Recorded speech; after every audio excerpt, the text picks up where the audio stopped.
అందరికీ నమస్కారం. నా పేరు దగ్గుబాటి ప్రసాద్. నేను అనంతపూర్ అర్బన్ నియోజకవర్గానికి సంబంధించిన ఎమ్మెల్యేని. జూనియర్ ఎన్టీఆర్ని దుర్భాషలాడుతూ నేను తిట్టానని చెప్పేసి మీడియా మిత్రుడు నాకు వీడియో పెట్టడం జరిగింది. గత 10-15 రోజుల నుంచి అనంతపురం అర్బన్ రాజకీయాల్లో ఏం జరుగుతుందో అందరికీ తెలుసు. దాని కుట్రలో భాగంగానే ఈ వీడియో నన్ను గిట్టని వాళ్ళు, నాకు సరిపోని వాళ్ళు ఈ వీడియో పెట్టడం జరిగింది. నారా ఫ్యామిలీ అన్నా కానీ, నందమూరి ఫ్యామిలీ అన్నా కానీ చాలా అభిమానం. నేను చిన్నప్పటి నుంచి నందమూరి ఫ్యామిలీ అభిమానిగా పెరిగినోడిని. దీంట్లో ఎలాంటి వాస్తవాలు లేవు.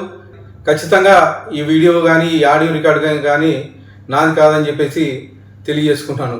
ముఖ్యంగా మా అనంతపురం లోకల్ రాజకీయాల్లో భాగంగా ఈ వీడియో సరిపడిన వాళ్ళు పెట్టడం జరిగింది. ఖచ్చితంగా ఇప్పుడు నేను ఎస్పీ గారికి కానీ కంప్లైంట్ చేయడం జరిగింది. దీని మీద గట్టి చర్యలు తీసుకోవాలని చెప్పేసి ఎస్పీ గారిని కోరడం జరిగింది. ఎవరైనా ఎన్టీఆర్ అభిమానులు బాధపడి ఉంటే వాళ్ళని నా తరపున నేను క్షమాపణలు అడుగుతున్నాను. దేనికంటే ఈ వీడియో నాకు సంబంధించి కాదు, నా పేరు ప్రస్తావించారు కాబట్టి నేను ఈ క్షమాపణ కానీ కోరడం జరుగుతుందని చెప్పేసి తెలియజేసుకుంటాను.